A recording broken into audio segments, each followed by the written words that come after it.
राष्ट्रवाद।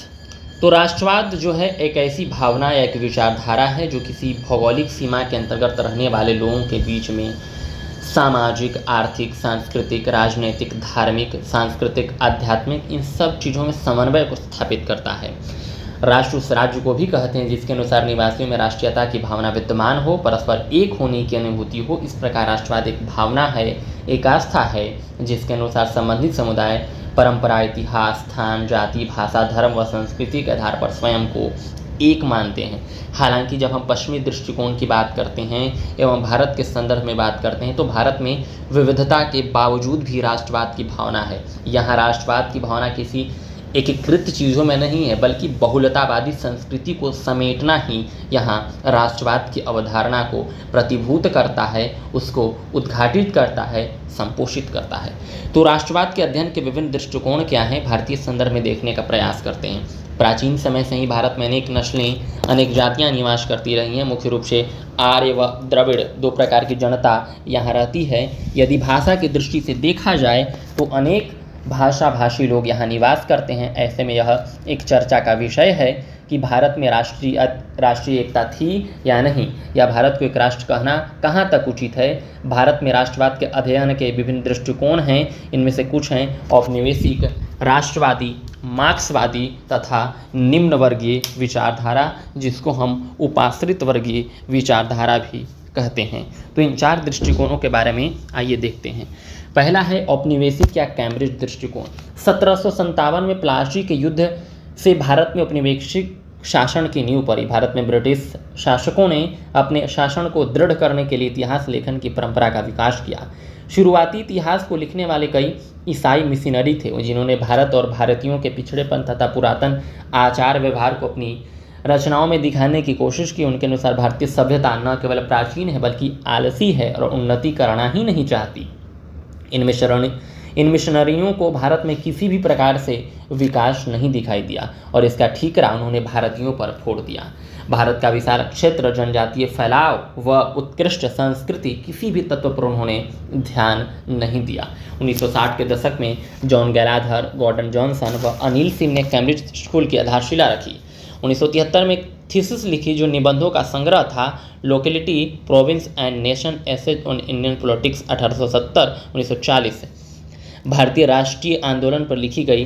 इस थीसिस ने दुनिया के सामने भारत की एक नई छवि पेश की जिसके अनुसार राष्ट्रीय आंदोलन राष्ट्रीय न होकर केवल एक स्थानीय अवधारणा के रूप में दुनिया के सामने पेश किया गया।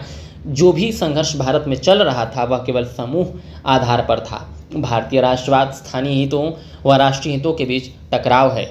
इस अंतर्विरोध और विरोध के बीच अगर राष्ट्रवाद है भी तो वह ब्रिटिश शासन से अपने लिए सम्मान व शक्ति तथा संपत्ति प्राप्त करना चाहता है।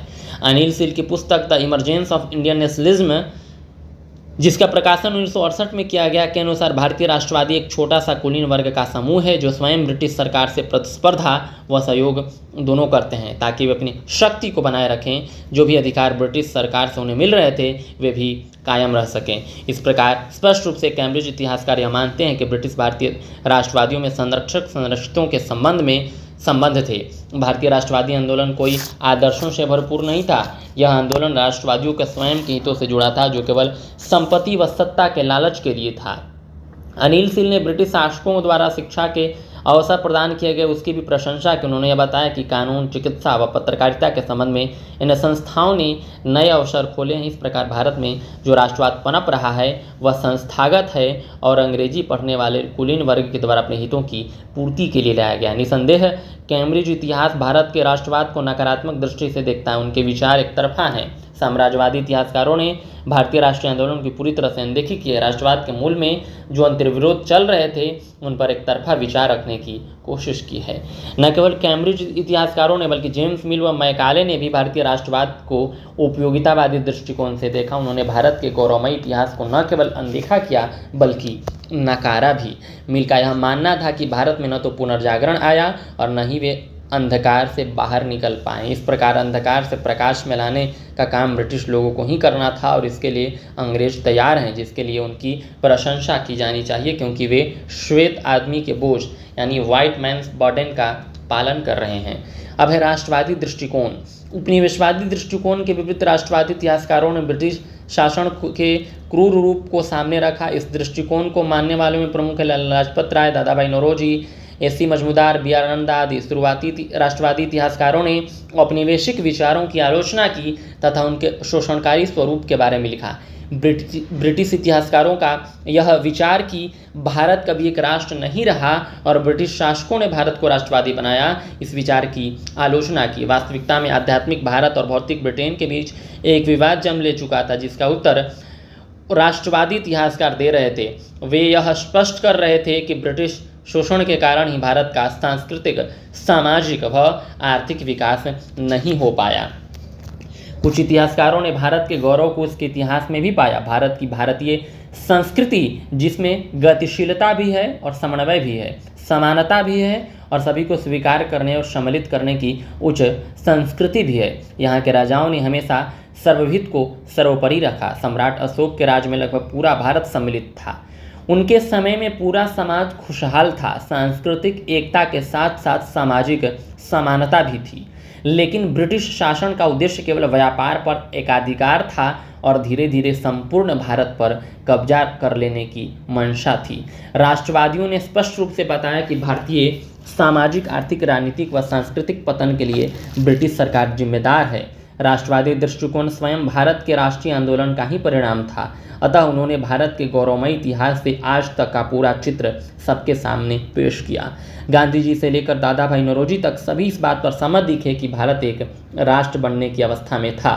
ब्रिटिश शासन ने जिस प्रकार भारत का आर्थिक शोषण किया, उसका वर्णन दादा भाई नौरोजी ने अपनी पुस्तक poverty and un British rule in India और आर.सी. दत्त ने अपनी पुस्तक the economic history of India में किया। नौरोजी ने अपने निष्कासक सिद्धांत या ड्रेन ऑफ वेल्थ के द्वारा भी ब्रिटिश औपनिवेशिक शासन की पोल खोली। वी.डी. सावरकर जब 1857 की क्रांति को भारत का प्रथम स्वतंत्रता संग्राम 1857 जो है स्वातंत्र्य समर नाम से इसको उद्बोधित करते हैं, तब राष्ट्रवादी विचारों की स्पष्टता दिखाई देती है। यही नहीं, अन्य भारतीय इतिहासकारों जैसे कि एस.बी. चौधरी तथा ताराचंद ने भी अपनी रचनाओं में 1857 की क्रांति को भारतीय स्वतंत्रता की जंग ही बताया, जहां एक ओर औपनिवेशिक ब्रिटिश इतिहासकार भारतीय राष्ट्रवाद को अभिजन वर्ग के लालच का परिणाम बताने से नहीं चूकते, वहीं भारतीय इतिहासकारों ने स्पष्ट किया कि भारतीय राष्ट्रवाद की जड़ें 19वीं सदी में मजबूती से उभर कर सामने आ रही थी। प्रसिद्ध भारतीय इतिहासकार विपिन चंद्रा के अनुसार औपनिवेशिक काल राष्ट्रवाद और उपनिवेशवाद के मध्य एक लड़ाई थी। इस प्रकार यह स्पष्ट है कि कैम्ब्रिज स्कूल के सामने राष्ट्रवादी स्कूल उपनिवेशवाद की व्याख्या शोषणकारी तथा ब्रिटिश शासकों के स्वयं को सर्वोच्च समझने की वाली संस्था में करते हैं। अब मार्क्सवादी दृष्टिकोण। मार्क्सवादी विचारक उपनिवेशवाद को एक बुराई के रूप में देखते हैं। मार्क्सवादी स्कूल ने भारत के राष्ट्रीय आंदोलन की व्याख्या वर्गीय चरित्र के आधार पर की। मार्क्स ने एक लेखमाला में स्पष्ट किया कि ईस्ट इंडिया कंपनी ने जिस प्रकार भारत पर कब्जा किया, वह पहले के आक्रमणों से अलग था।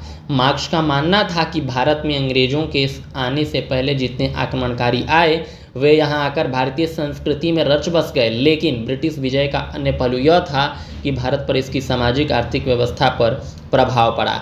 जहाँ एक और ब्रिटिश राज ने भारतीय ताने बाने को छिन्न भिन्न कर दिया, वहीं दूसरी तरफ भारत में पूंजीवादी व्यवस्था की नींव रखने वाले ब्रिटिश राज ही था, जो किसी मार्क्स के अनुसार एक प्रगतिशील कदम था, जबकि ब्रिटिश राज भारतीय जनता के दर्द को समझ नहीं सका। भारतीय मार्क्सवादी इतिहासकार पामदत्त और ए.आर. देसाई, सुमित सरकार और विपिन चंद्रा ने भारतीय राष्ट्रीय आंदोलन का विश्लेषण किया है। रनी पामदत्त ने अपनी पुस्तक इंडिया टुडे में लिखा कि भारत की गरीबी के लिए उपनिवेशवाद जिम्मेदार है। दत्त ने भारत में साम्राज्यवादी शासन को 3 चरणों में विभाजित किया है। पहला चरण व्यापारिक पूंजी का है, जिसकी शुरुआत ईस्ट इंडिया कंपनी ने की।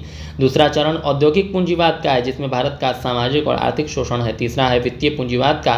तो 3 चरणों में पहला औद्योगिक पूंजीवाद, ठीक, पहला है व्यापारिक, दूसरा है औद्योगिक और तीसरा है वित्तीय पूंजीवाद का, जबकि कंपनी के द्वारा उद्योगों पर एकाधिकार किया गया। इस चरण में एकाधिकारी यंत्रण के द्वारा भारतीय धन की लूट मचाई गई, जहां भारत एक सूती कपड़ों के निर्यातक की अवस्था से केवल कपास के निर्यातक के रूप में बदल गया। इस प्रकार तीनों ही चरणों में भारतीय आर्थिक व्यवस्था का शोषण और लूट अलग अलग प्रकार से किया गया। ब्रिटिश राज का भारत में केवल एक ही उद्देश्य था, धन और संसाधन का ब्रिटिश बुर्जुआ वर्ग द्वारा लूट।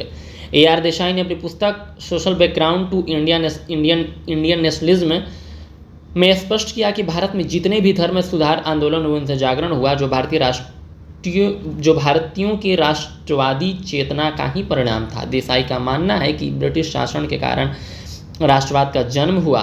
देसाई भारतीय राष्ट्रवाद को 5 चरण विभाजित करते हैं। पहली है 1857 से 1885 यानी भारतीय राष्ट्रीय जो प्रथम स्वतंत्रता संग्राम से भारतीय राष्ट्रीय कांग्रेस की स्थापना के पहले तक का कालखंड, जबकि भारत में आधुनिक शिक्षा के कारण एक बुद्धिजीवी वर्ग का जन्म हुआ।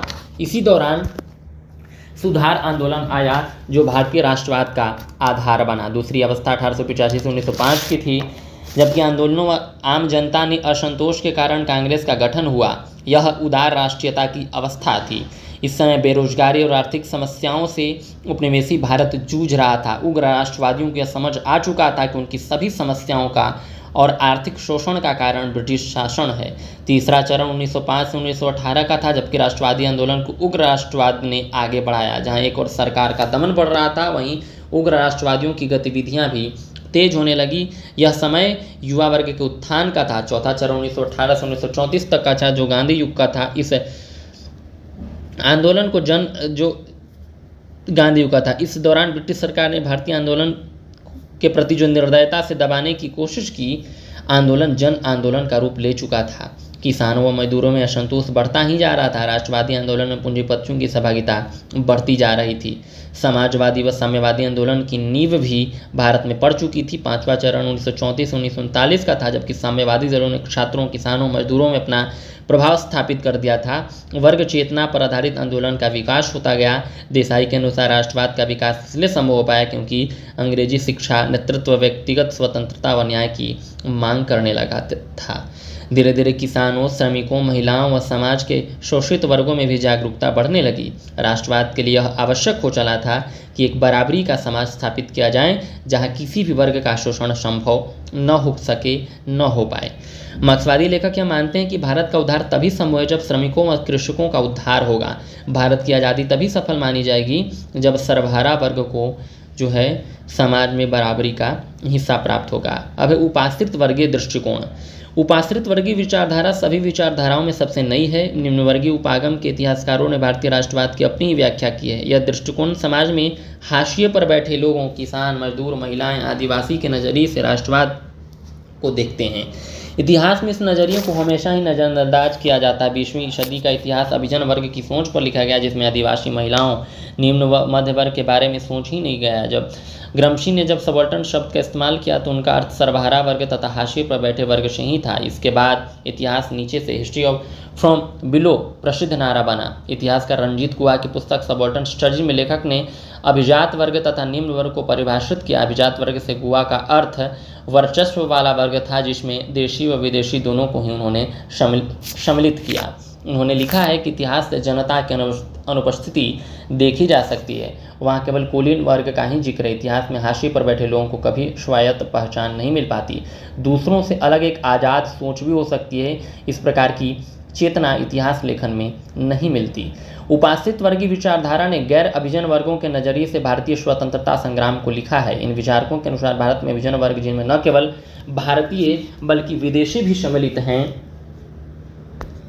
उनमें तथा निम्न वर्गीय वर्ग के बीच लगातार एक विचारधारात्मक लड़ाई चलती रही है।